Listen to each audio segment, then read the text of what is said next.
Hi friends, welcome back our channel Geeta Ganesh Nilayam. ఇది Saturday vlog అండి. Saturday నేను ఎందుకో సడన్గా నాకు అనిపించింది సప్తశనివార వ్రతం స్టార్ట్ చేస్తే బాగుండు అని. సో అనుకున్న వెంటనే నేను ఇంకా స్టార్ట్ చేసేసాను అనమాట. సో సాటర్డే మార్నింగే ఎర్లీ మార్నింగ్ 3 o'clock లేచి ఫ్రెష్ అప్ అయిపోయి ఇలాగ ఇంటి ముందు తుడిచేసి మాప్ పెట్టేసి ముగ్గులు పెట్టేశాను. మళ్ళీ అలా లేట్ అయితే ఇంకా ఏదో అనిపిస్తుంది నాకు. అందుకని స్టార్ట్ చేసేసాను. ఇది యాక్చువల్లీ సెకండ్ టైం నేను స్టార్ట్ చేయటం. లాస్ట్ ఇయర్ చేశాను, అదొక కోరిక పెట్టుకొని స్టార్ట్ చేశాను. ఆ కోరిక నెరవేరింది నాకు. సో మళ్ళీ నాకు ఎందుకో స్టార్ట్ చేయాలనిపించింది. ఈలోగా నేను పెసరపప్పు నానపెట్టుకున్నాను, చింతపండు కూడా నానపెట్టుకున్నాను. పరవన్నం కోసమని ఇత్తడి గిన్నె తోమేసి దానికి పసుపు బొట్టు అన్నీ పెట్టేసి కుంకుమ బొట్టు పెట్టేసి పాలు పోసి పరవన్నం పెట్టుకున్నాను.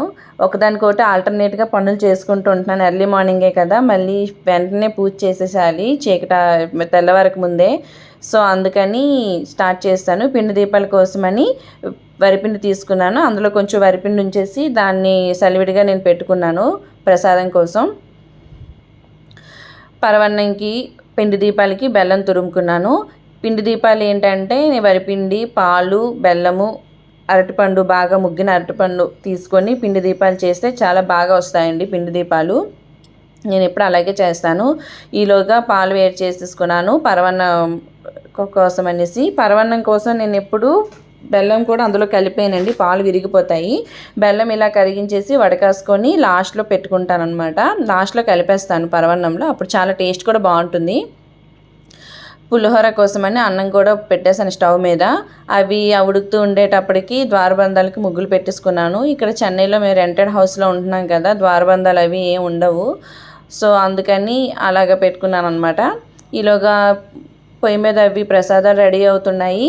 ఈలోగా దేవుడి గది కూడా మాకు ఇక్కడ లేదండి ఈ హౌస్లో.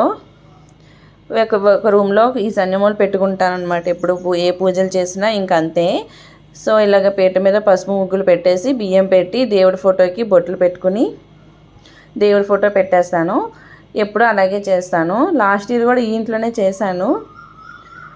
ఇలా దేవుడి ఫోటో పెట్టిన తర్వాత తులసిమాల ఒకటి కట్టుకున్నానండి. ముందు రోజే నేను రెడీ చేసుకున్నాను, తులసిమాల పెట్టుకున్నాను.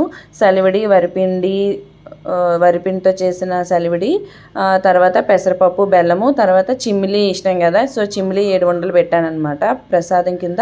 తర్వాత పరవన్నము, పులిహోర కూడా చేసుకున్నాను. పళ్ళు కూడా పెట్టుకున్నాను. నేను కలసం పెట్టుకున్నానండి, కలసం కూడా నేను పెడతా ఉంటాను. ఈలోగా మా పిల్లలు కూడా ముగ్గురు కూడా లేచి ఫ్రెష్ అప్ అయ్యి వచ్చేసారు పూజ స్టార్ట్ అయ్యే టైంకి. సో వాళ్ళు చూడండి ఎంత బుద్ధిగా కూర్చున్నారో. నేను ఇది ఈ మంత్రాలు అవి నేను ఒక PDF ప్రింట్ తీసుకున్నాను. నందు శ్రీనివాసరావు గారి వీడియోస్ ఉంటాయి కదా, సో ఆ వీడియోస్లో ఆయన PDF కూడా వ్రత కథలు అన్నీ PDF పెడుతూ ఉంటారు. అది నేను డౌన్లోడ్ చేసి ప్రింట్ తెచ్చుకున్నాను. లాస్ట్ ఇయర్ నేను తెచ్చుకున్నాను. అదే అలా జాగ్రత్త పెట్టుకొని మళ్ళీ ఇప్పుడు స్టార్ట్ చేశాను. ఇలా పూజ అనేది చాలా హ్యాపీగా ఉంటుందండి. ఆ రోజు శనివారం పూజ అయిన తర్వాత క్యాంప్ వెళ్ళేది ఉండేది. మా హస్బెండ్ వాళ్ళ ఇన్స్టిట్యూట్ వాళ్ళు ఫంక్షన్కి పిలిచారు. సో నెక్స్ట్ వీడియో పెడతాను. ఈలోగా నా ఛానల్ని సబ్స్క్రైబ్ చేయండి, లైక్ చేయండి. Bye bye.